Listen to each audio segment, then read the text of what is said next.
The first thing that everybody has to remember is that the infrastructure and operations are never the reason why individuals choose an asset manager. But akin to the electricity or the plumbing in a house, the fundamental infrastructure is that which allows the entity to function. So if you don't have a good operating infrastructure, it doesn't matter how good your investment decisions are, the infrastructure can destroy alpha more quickly than you can create it. The present status of the infrastructure of the asset management industry is that there's some very generic components. There's the portfolio management module, the compliance module, trade order entry systems, the affirmation confirmation process, there's back office accounting, there's transmission of information to the custodian, there's the security record master and data reconciliation process. And then there's all the reporting, portfolio reporting, performance measurement, portfolio attribution, regulatory reporting. And that's generic to any asset management function. The other generic part of that is your counterparties. With whom do you interact? Obviously, as an asset manager, you're dealing with your clients and the portfolio owner, or if you're running a mutual fund, you're dealing with the board of the fund. You're dealing with the broker-dealers who are the counterparties with whom you execute trades. You're dealing with your sales force on behalf of the customers. You're dealing with the custodian or custodians in plural. You're dealing with data providers, systems and technology platforms, transfer agents, regulators. So there are all these different component pieces in that infrastructure that you need to be able to have working in a coherent manner to be able to execute transactions in a smooth and seamless manner. The biggest and most important is how robust is my infrastructure? How do I maintain this infrastructure in-house or do I outsource it? How good or responsive is my custodian?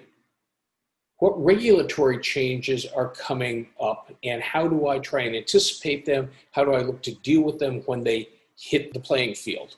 And then the one piece that is overarching is how do you mitigate or manage the risk?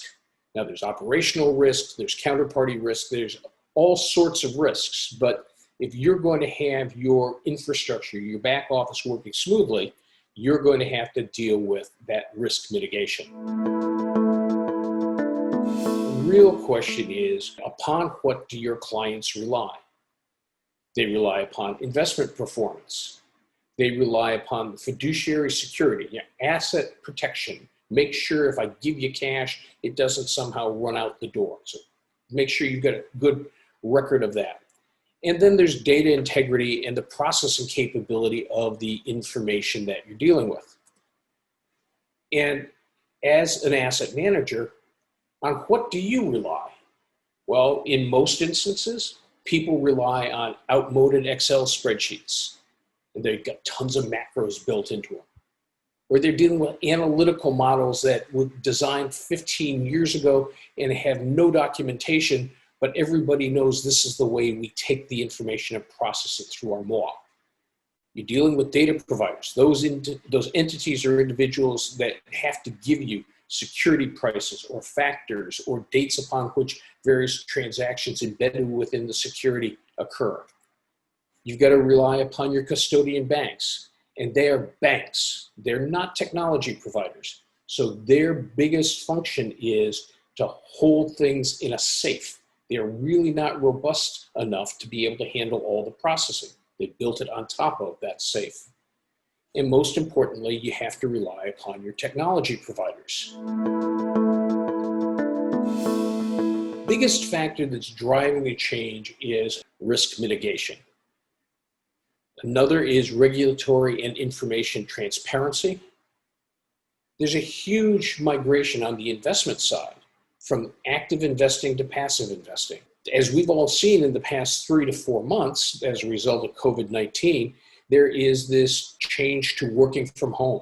You have a completely distributed workforce working in their homes with computers that need to have technological access and capability to your processing systems. And then one of the biggest changes that's going on and will continue to occur is that the custodian bank technology is completely outmoded. So we've got a situation where we are now, and we want to look at where we're going to be out in the future. And the ultimate end state is that we will be driving towards industry consortia. There'll be utilities like the NSCC, the National Securities Clearing Corporation, the GSCC, Global Government Securities Clearing Corporation. These utilities are designed by the participants in the industry to bring together the back office capability to act on behalf of all the participants in the industry. One of the other major changes that is going on right now, there are proofs of concept being utilized in Europe at the present time on blockchain and distributed ledger technology. One of the things that the blockchain technology is designed to do is to allow a secure, unmutable chain of information related to specific securities and their trades. What was the security, who owned it, at what price, who was it sold to, at what price, and that information is maintained in a number of different locations so all participants can see the information. The other major change in the processing environment will be that we are going to go to central security depositories. The objective of that is, first of all, risk mitigation. There will be reduced fails. There'll be a central processing environment for all corporate actions. We'll be moving to a T+0 processing environment. Nowadays, we're looking at T+2 or T+3, depending upon the securities. Moving to T+0 means instantaneous settlement. If you want to buy a security, you better have cash in your account now because the trade will occur immediately and it will go on the blockchain so that the information will be available to all. That instantaneous settlement will reduce significantly in the number of operational fails and problems in the back office. There'll be centralized reporting and centralized analytics. So people will be able to get performance analysis, they'll be able to get portfolio attribution, centralized fund administration, so that the reporting that you now have within your own shop will be provided by the utility. And most importantly, there will be a central securities master so that every entity in the industry will know what the value is of any security with all of the component attributes of that security in one location. If you buy a bond, an Apple bond that settles on October 15th, 2043, all the information associated with that in terms of the interest rate, the payment dates, all of the other information will be in the security record master and it will be accessible to everybody. And if you operate in the back office now of your asset management shop, you know that maintaining a security record master, whether you do it or your custodian does it for you, is one of the biggest problems that you have because it's very difficult to get all the information, especially pricing information, on all securities. But I said this is where we are and this is where we're going. The question is, what will be the interim steps between the two, and what do we need to do to achieve that end state? I think we're going to see a significant increase in outsourcing.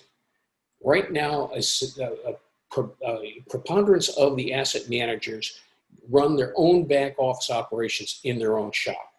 There are a few that outsource it to technology providers. There are a few that outsource it to custodian banks. But over 70% of the asset managers in the US run their own back office operation and maintain the infrastructure to do it. So it's hardware, software, people, all of that. We're moving more and more towards an outsourcing state. One of the primary reasons is that you're able to transform your fixed costs to variable costs. And in addition, someone else, your outsourced service provider, will be staying on top of the changes that occur, both from a regulatory and a reporting requirements. Now, one of the things you're going to have to look at is, do you outsource to custodian banks or to technology providers?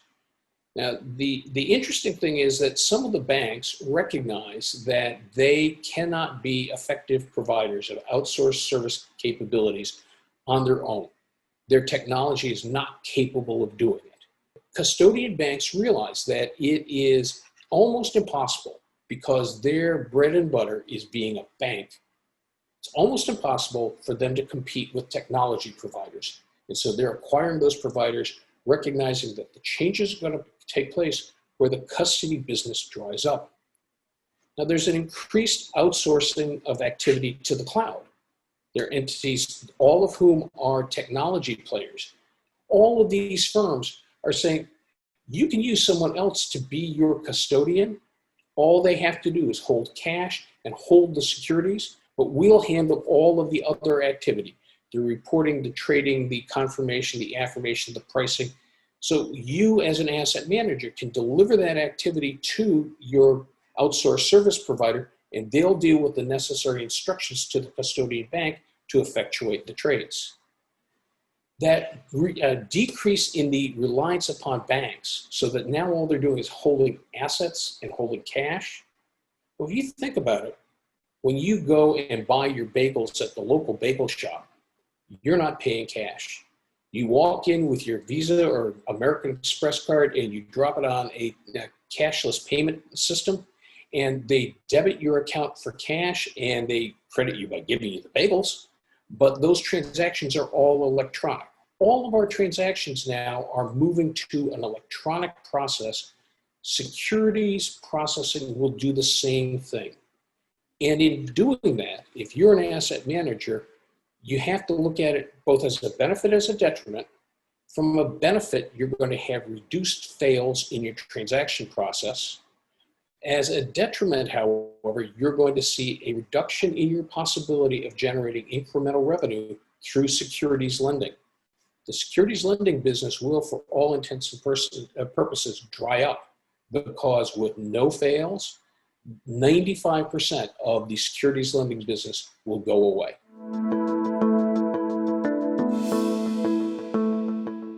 Investment managers will be a small, thin team of individuals that consist of portfolio managers and traders. There will be some middle office functions, people there to handle problems, and primarily be relationship managers with your outsourced service provider. And the entirety of your infrastructure will be provided by a utility-based activity owned by you and the other asset managers. So all the participants will own it, and it will be focused solely on the processing and maintaining of information related to your investment activity.